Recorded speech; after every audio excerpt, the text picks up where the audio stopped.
Hello दोस्तों, नमस्कार। अष्टावक्र जीवन परिचय। सुप्रसिद्ध वेदाचार्य मुनि उद्दालक अपने ज्ञान से समाज को लाभान्वित करते थे। उनके आश्रम में सैकड़ों छात्र शिक्षा प्राप्त करते थे।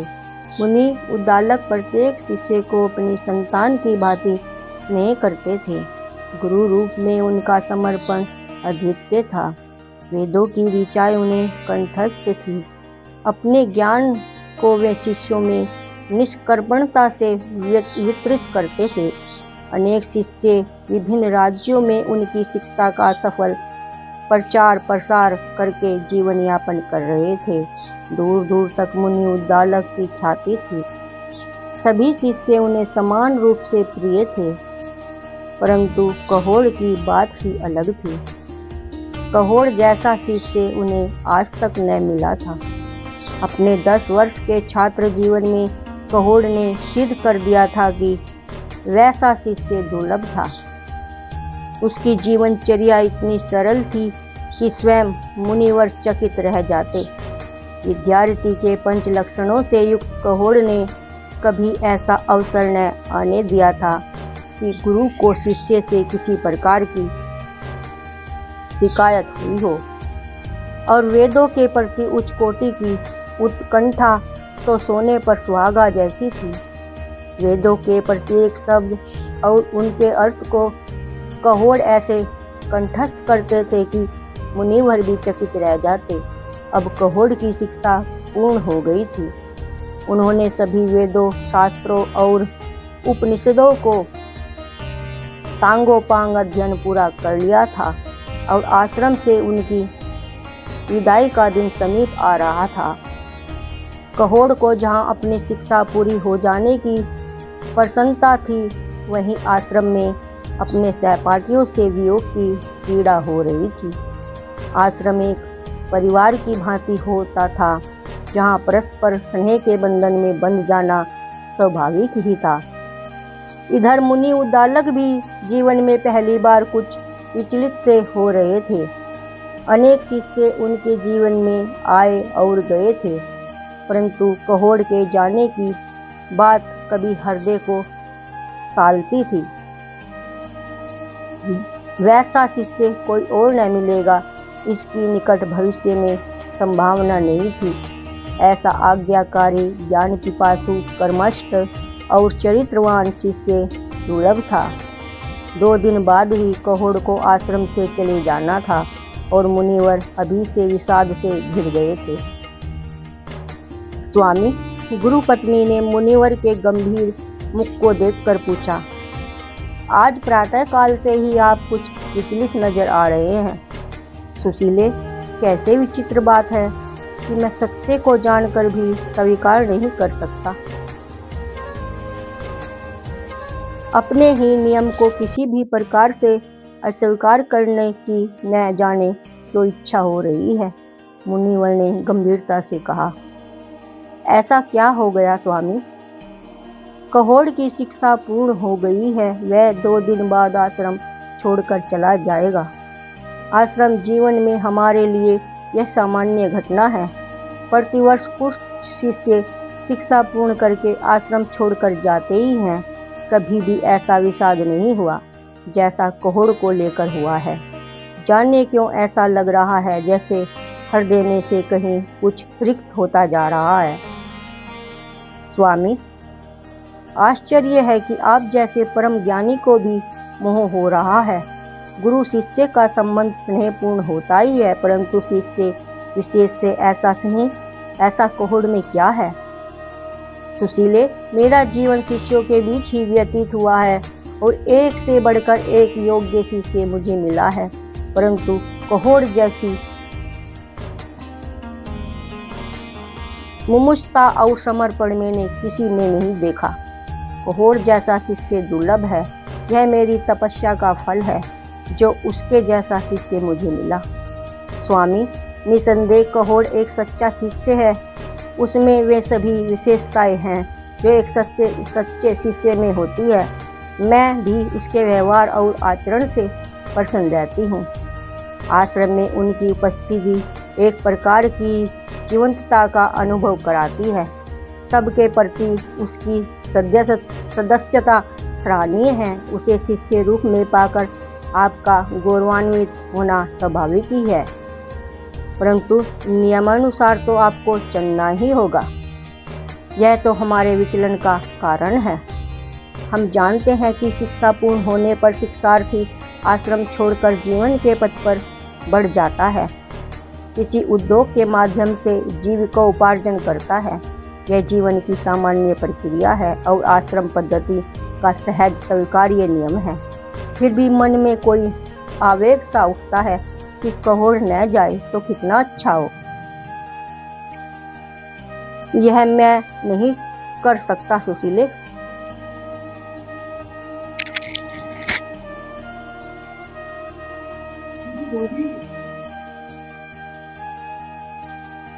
मुनिवर आहत भाव से बोले, हम सोच भी नहीं सकते। यह हमारे हृदय की छटपटाहट है, विचित्र सी वेदना है। कहोड़ के जाने के पश्चात कुछ दिनों तक हम यह पीड़ा सताएगी। जब कोई मार्ग ही नहीं है तो स्नेह स्वीकार करना ही होगा। स्वामी, मार्ग तो है। गुरु माता ने धीमे स्वर में कहा। क्या? मुनिवर ने आशापूर्वक दृष्टि से देखा। क्या कोई उपाय है? सुजाता हमारी पुत्री, वह विवाह योग्य हो चुकी है। कहोड़ से अधिक उपयुक्त वर उसे कहाँ मिलेगा? मुनि उद्दालक के नेत्र चमक उठे और प्रशंसा भरी दृष्टि से अपनी पत्नी की ओर देखते रह गए। कहोड़ एक सुदर्शन युवक था, जिसके मस्तक से ही विद्वता का तेज झलकता था। सौम्यता के साथ उसकी मुस्कान सभी को प्रिय लगती थी। कहोड़ अपने सहपाठियों के साथ समीधा एकत्र करने बन गए थे। आश्रम के नियम के अनुसार शिष्यगण बारी बारी से दल बनाकर संध्या काल में समीधा एकत्र करके लाते थे और उन्हें संध्या वंदन से पूर्व आश्रम लौटना होता था। नदी के किनारे वन में वृक्षों की आवश्यक समीधा सुलभ प्राय थी। यद्यपि सभी शिष्य इस कार्य में निपुण थे, परंतु कहोड़ उनका मार्गदर्शक करते थे। मित्र, अब तुम चले जाओगे, एक सहपाठी ने कहा। तुम्हारा वियोग हमें बहुत दिनों तक पीड़ा देगा। तुम्हारे जैसा सच्चा मित्र, परम स्नेही व कुशल मार्गदर्शक हमें संभवतः पुनः नहीं मिलेगा। ऐसा क्यों सोचते हो मित्र? कहोड़ विनम्र स्वर में बोले। गुरुदेव के सानिध्य में एक से बढ़कर एक शिष्य है। तुम सब भी श्रेष्ठ हो। स्नेह और मित्रता में वियोग की पीड़ा अवश्य होती है और यह तो मुझे भी होगी, परंतु जीवन के विधान को तो मानना ही होगा। मानना तो होगा मित्र, पर सभी को शिक्षा पूर्ण करके अपने अपने पथ पर आगे बढ़ जाना है। संयोग से भी जीवन में पुनः भेंट की आशा नहीं की जा सकती, परंतु सामयिक पीड़ा तो होती ही है। वह शीघ्रता करो मित्र। सूर्यदेव अस्ताचल की ओर चल पड़े हैं, हमें समय पर पहुंचना होगा, कहोड़ ने कहा। सभी ने अपनी चुनी हुई समीधा की ढेरी को बांधकर सिर पर रखा। अनित्य प्रातः सतकुंडलीय हवन के लिए इतनी समीधा चाहिए थी। रोज की भांति आज भी कहोड़ अन्य मित्रों से अधिक लकड़ी चुन चुके थे। सभी शिष्य आश्रम की ओर चल पड़े। यह वही समय था जब आश्रम की कन्याएं भी गुरुपुत्री सुजाता के मार्गदर्शन में नदी से जल भरने आई थी। उनकी खिलखिलाहट से वहाँ का सुरम्य वातावरण और भी मनोहारी हो गया था। कहोड़ और उनके मित्र वहाँ से रोज गुजरते थे और चंचल यौवनाओं के नयन बाण कुछ को घायल भी करते थे। शिष्यों में कुछ प्रेमी भी थे जो अपनी प्रियसियों को गुप्त संदेश से अपना प्रेम भेजते थे। कहोड़ को इस विषय में कोई रुचि न थी, परंतु ऐसा भी नहीं था कि प्रेम भावनाओं से रिक्त थे। सौंदर्य का आकर्षण उन्हें भी बांधता था। शिष्यों और कन्याओं के दोनों दल निश्चित दूरी बनाकर आश्रम की ओर बढ़ चले। रति और काम के मध्य संभावित अवसर प्राय परस्पर नव यौवनाओं से अपनी प्रेम भावनाएं प्रकट कर ही देते हैं, परंतु कहोड़ एकाएक कंपित हो उठे थे। सुजाता ने उनकी ओर देखकर मुस्कान रूपी मोहिनी फास फेंका था। कहोड़ के लिए यह सब अप्रत्याशित था। 10 वर्ष में प्रथम बार सुजाता की ओर से ऐसी क्रिया हुई थी। वह गुरुपुत्री थी, अद्वितीय सुंदरी थी, वेद वेदांग में उनकी गहन रुचि थी। कहोड़ के लिए वह आदरणीय थी। भले ही कभी दोनों के मध्य वार्तालाप नहीं हुआ था, परंतु दोनों ही एक दूसरे के प्रति सम्मान रखते थे। आज का यह नयन कटाक्ष विचलित कर देने वाला था। कहोड़ ने स्वयं को संभाला। मन से मन, दृष्टि और मुस्कान के प्रभाव को निकालने का वे भरसक प्रयत्न करने लगे, परंतु यह सरल न था। मुनिवर संध्या काल की तैयारियां कर रहे थे। शिष्यों ने समीधा को प्रत्येक वेदी के पास रख दिया। गुरुवर संतुष्ट थे। पुत्र कहोड़, मुनिवर ने कहा, विगत 10 वर्षों में इस आश्रम में किसी भी प्रयोजन को पूर्ण करने में तुम्हारी भूमिका सराहनीय रही है। प्रत्येक आयोजन तुम्हारे मार्गदर्शन में सफलतापूर्वक संपन्न हुआ है। अब तुम जा रहे हो। पता नहीं यह सब अनवरत चलेगा या नहीं। गुरुदेव, आपके प्रत्येक शिष्य आपकी शिक्षा से परिपूर्ण होकर सर्वगुण संपन्न हो जाता है। अतः आश्रम के सभी कार्य भली भांति संपन्न होते जाएंगे। आपके मार्गदर्शन में सभी अपने कर्तव्य का निर्वहन करेंगे। परंतु हम चाहते हैं कि इस आश्रम और आश्रम वासियों को तुम्हारे जैसे वेदाचारी विद्वान का मार्गदर्शन मिलता रहे। हमारी भी आयु अब हो चली है। नश्वरता के नियम को हम भी स्वीकार करते हैं। अतः इस आश्रम को एक योग्य और भावी संरक्षण की आवश्यकता तो है। हम चाहते हैं कि यह दायित्व तुम स्वीकार करो, मुनिवर ने कहा। गुरुदेव, आपका स्नेह और विश्वास देखकर मैं अभिभूत हूँ, परंतु यह विशेष स्नेह उचित नहीं जान पड़ता, जबकि आपके सभी शिष्य समान रूप से योग्य और सक्षम हैं। ऐसे में आपका यह आदेश उचित संदेश नहीं देगा। निश्चय ही तुम्हारा आकलन उचित है वत्स, मुनिवर प्रसन्नता से बोले। यही तो यह विशेषता है जो तुम्हें दूसरों के प्रति मोहित करती है। इसी से तो हमें लगता है कि तुम हमारे और आश्रम के भविष्य के लिए अत्यंत आवश्यक हो। हम तुम्हारे गुरु हैं और गुरु का शिष्य पर इतना अधिकार तो होता ही है कि वह अपनी सदिच्छा हेतु शिष्य को निर्देशित कर सके। इसी बात को ध्यान में रखते हुए हम उपहार स्वरूप तुम्हें कुछ भेंट करके तुमसे कुछ आशा रखते हैं। आज्ञा करे गुरुदेव, कहोड़ ने तत्परता से हाथ जोड़े। वत्स, मेरी सदिच्छा है कि तुम इस आश्रम और मेरे जीवन का अभिन्न अंग बने रहो। मेरी इस सदिच्छा को जानकर तुम्हारी गुरुमाता ने हमें एक उपाय सुझाया है। मेरी पुत्री सुजाता विवाह योग्य हो चुकी है। उसके लिए वर की खोज में हम कहीं और क्यों जाएं, जब कहोड़ जैसा विद्वान, कर्मठ और आज्ञाकारी युवक हमारे सामने है। पुत्र, हम चाहते हैं कि तुम सुजाता को पत्नी के रूप में स्वीकार करो। इससे हम कन्या ऋण से मुक्त होंगे और हमारी सदिच्छा भी पूर्ण होगी। गुरुदेव, कहोड़ के हृदय में जल तरंग बज उठी। सुसुप्त प्रेम में व्यवहार का झोंका सा आया और तो हलचल हुई।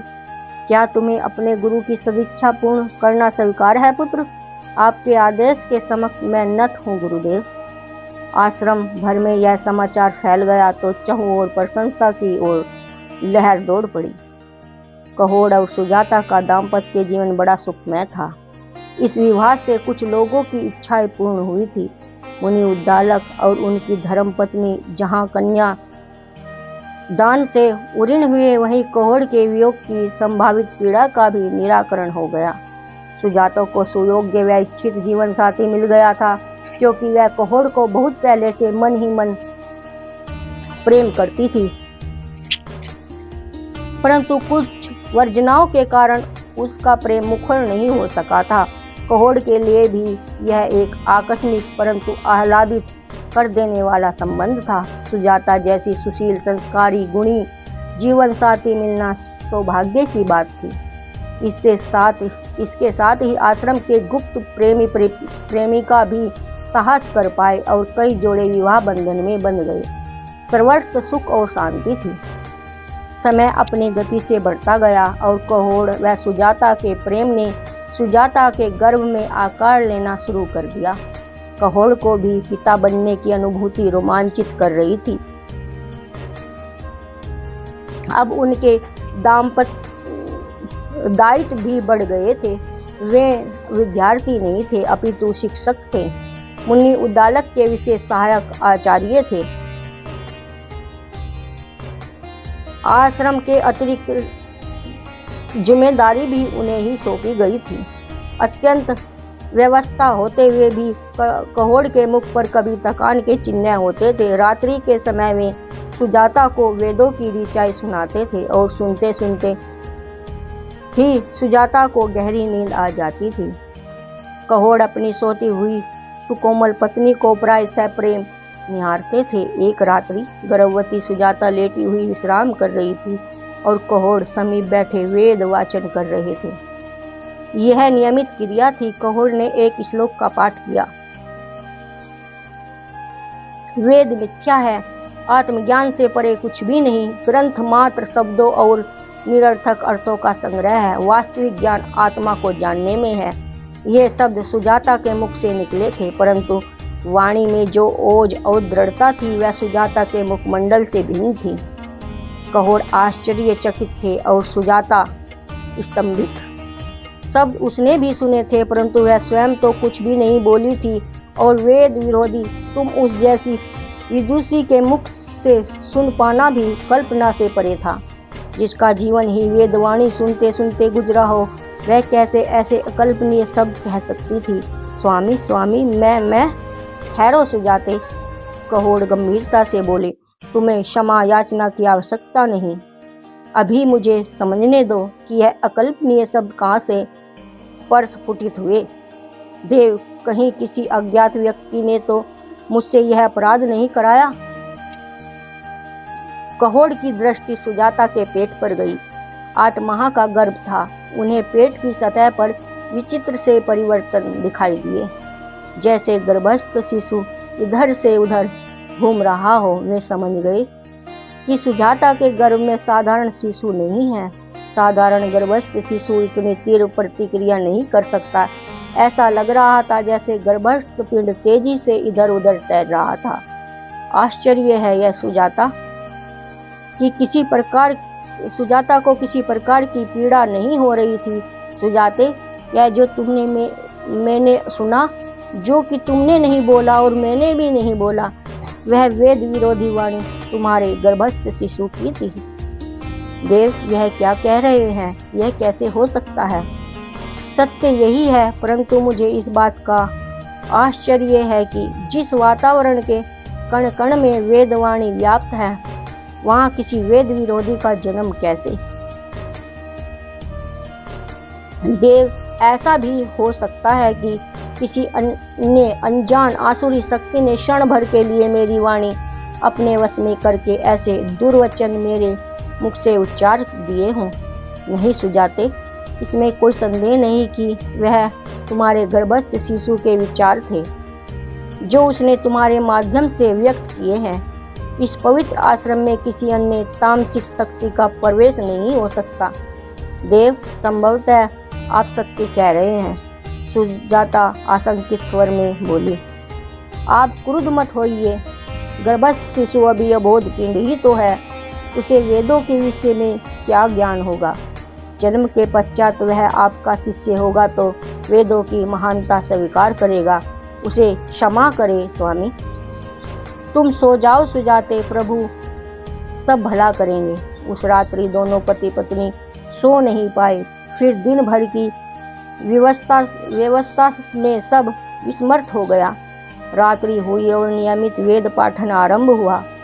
अभी कुछ ही श्लोक उच्चारित हुए थे कि गर्भस्थ शिशु ने पुनः व्यवधान कर दिया। वेदों में कुछ नहीं रखा पिताश्री, स्वयं को जानो, सबको जान जाओगे। कहोड़, जिन्हें कभी क्रोध नहीं आता था, वे भी क्रोधित हो गए।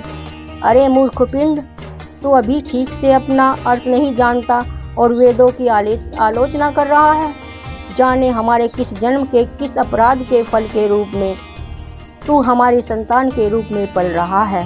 वेद विरोधी अक्षम्य होता है, तेरी जीवहाट वक्र है जो तू ऐसा दुस्साहस करता है। मैं तुझे श्राप देता हूँ कि जब तू इस संसार में जन्म लेगा तो तेरा शरीर 8 जगह से वक्र होगा। नाथ सुजाता तो जैसी पाषाण हो गई। क्रोध में तमतमा रहे कहोड़ ने सुजाता को भुजाओं में समेटा। सुजाते संताप न करो, कहोड़ ने कहा। धृष्टता को क्षमा नहीं किया जा सकता, यह मूड इसी योग्य था। वेद विरुद्ध बोलने का कैसे दंड हो सकता है, यह इसे ज्ञात होना चाहिए। तुम स्थिर रहो, निसंताप रहो। सुजाता ने कुछ नहीं कहा। वह समझ नहीं पा रही थी कि प्रारब्ध यह क्या हो रहा है। यह सब प्रारब्ध का ही परिणाम था। जो अक्रोधी कहोड़ को भी क्रोध आया और गर्भस्थ पिंड स्थापित हुआ। समय व्यतीत होने लगा। सुजाता के प्रसव का समय जैसे जैसे समीप आ रहा था, उसी अनुपात में सुजाता की चिंता बढ़ती जा रही थी। एक दिन सुजाता कहोड़ से बोली, स्वामी, पुत्र का जन्म होने वाला है और उसके संस्कार आदि के लिए हमें कुछ धन की आवश्यकता होगी। सुजाते, इस शिशु से मुझे स्नेह नहीं है, परंतु वेद समस्त संस्कार तो करने ही होंगे। मैं धन की व्यवस्था करूँगा। ईश्वर करे कि सब कुशल मंगल से हो। स्वामी, अजन्मे शिशु पर इतना क्रोध क्या करना उचित है? सुजाते, वेद विरोधी पर कैसा स्नेह। मैं फिर भी कल प्रातः काल मिथिला नगरी जाऊंगा और दया निधान राज ऋषि महाराज जनक से याचना करूंगा। वे अवश्य दया करेंगे। सुजाता के हृदय को बड़ी शांति मिली। उसने अपने पेट पर हाथ फिराया। श्राप मिलने के बाद से गर्भस्थ शिशु ने फिर कभी वेद विरोधी विचार व्यक्त न किया था। मिथिला का राज दरबार इंद्र के दरबार जैसा भव्य और वैभवपूर्ण स्वर्ण स्तंभों पर टिका विशाल सभागार, जिसके अंतिम छोर पर ऊंचे ऊंचे लंबे चौड़े चबूतरे पर स्वर्ण सिंहासन था, जिस पर राजा जनक बैठे थे। उनके सिर पर अनमोल स्वर्ण मणिकाएं, हीरे जवाहरात से जड़ा राजमुकुट था। चौड़ा ललाट, जिस पर चंदन का तिलक शिव के तीसरे नेत्र की भांति चमक रहा था। उनके नेत्रों से ही विद्वता व ज्ञान पिपासा की झलक मिलती थी। उनके सिंहासन के सामने 2 पंक्तियों में स्वर्ण जड़ित आसनों पर सभासद बैठे थे। एक तरफ विद्वानों में मनीषियों ने दरबार की शोभा बढ़ा रखी थी। कहोड़ उस वैभवशाली राज दरबार में आकर जैसे संकुचित हो रहे थे। यद्यपि उन्हें किसी प्रकार के अवरोध का सामना नहीं करना पड़ा था। द्वारपाल ने बड़े सम्मान के साथ उन्हें दरबार में जाने दिया। यह राज आज्ञा थी कि कोई ब्राह्मण यदि दरबार में आना चाहता है तो उसे तत्काल सम्मान सहित भेजा जाए। किसी प्रकार के राजसी आदेश की आवश्यकता नहीं थी। यहाँ यह स्पष्ट कर देना भी उचित होगा कि ये राजा जनक भगवान श्री राम के समकालीन नहीं थे, अर्थात माता सीता के पिता नहीं थे। जनक उनकी उपाधि थी। इस वंशावली में 19 जनक हुए हैं। जनक की उपाधि इन राजाओं को इनके पूर्वज राजा निमि के साथ घटी एक घटना के कारण मिली थी। राजा निमि इस वंश के पूर्वज थे। एक बार राजा निमि ने एक यज्ञ करने का विचार बनाया और महर्षि वशिष्ठ को अपने विचार से अवगत कराकर उनसे अनुरोध किया कि वे इस यज्ञ को संपन्न कराएं। महर्षि उस समय किसी अन्य नरेश के यहाँ यज्ञ में व्यस्त थे, अतः उन्होंने कुछ दिन पश्चात यज्ञ करने की बात कही। राजा निमि अत्यंत आतुर थे। वे धार्मिक कार्य में विलंब नहीं करना चाहते थे, अतः महर्षि के स्थान पर अन्य विद्वानों से यज्ञ आरंभ करा दिया। जब महर्षि वशिष्ठ लौटकर आए तो यज्ञ होता देखकर क्रोधित हो उठे। यह उन्हें अपना अपमान लगा और क्रोध में उन्होंने राजा निमि को श्राप दे दिया, जिससे तत्काल प्रभाव से राजा निमि की मृत्यु हो गई। यज्ञ करा रहे विद्वान दुविधा में पड़ गए। बिना निमि के यज्ञ संपन्न नहीं हो सकता था और अधूरा यज्ञ छोड़ना वेद विरुद्ध था। देवगण अपना अपना यज्ञ भाग लेने आ चुके थे। विद्वानों ने देवताओं से विनती की कि किसी प्रकार से राजा निमि को जीवित कर यज्ञ संपन्न कराने की कृपा करें। देवताओं ने स्थिति को समझकर अनुरोध स्वीकार किया और राजा निमि की आत्मा का आवाहन करके उसे मृत शरीर में प्रवेश करने को कहा। आत्मा ने यह कहकर अनुरोध ठुकरा दिया कि अब वह अपनी स्वतंत्रता को देह के बंधन में नहीं रखेगी, उसे मुक्त ही रहना है। यह सुनकर देवताओं ने दूसरा उपाय करते हुए राजा निमि की मृत देह को मथना आरंभ किया और उस मंथन के द्वारा एक शिशु अवतरित हुआ, जिसे राज नरेश घोषित कर यज्ञ संपन्न कराया गया। मंथन से जन्म लेने के कारण उसका नाम मिथिलेश पड़ा और उसके राज्य का नाम मिथिला हुआ।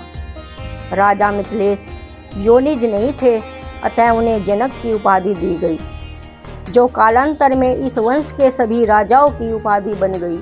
इसी श्रृंखला में ये जनक भी हुए थे। कहोड़ को दरबार में आया देखकर राजा जनक ने सिंहासन से उठकर उनका स्वागत किया और आसन ग्रहण करने की विनती की। विप्रवर, इस विद्वानों की सभा में आपका स्वागत है। राजा जनक ने हाथ जोड़कर कहा, आज्ञा करें कि हम आपकी क्या सेवा कर सकते हैं। राजन, सर्वप्रथम मैं इस सभा को प्रणाम करता हूँ और अपना परिचय देता हूँ। मेरा नाम कहोड़ है और मैं मुनि उद्दालक का शिष्य व दामाद हूँ। मैं एक याचना लेकर यहाँ आया हूँ। कहोड़ ने विनीत स्वर में कहा, आपकी जग प्रसिद्धता, दयालुता और प्रजा वत्सलता से आशा है कि मुझे निराश नहीं होना पड़ेगा। विप्रश्रेष्ठ, आप मेरे योग्य सेवा बताइए।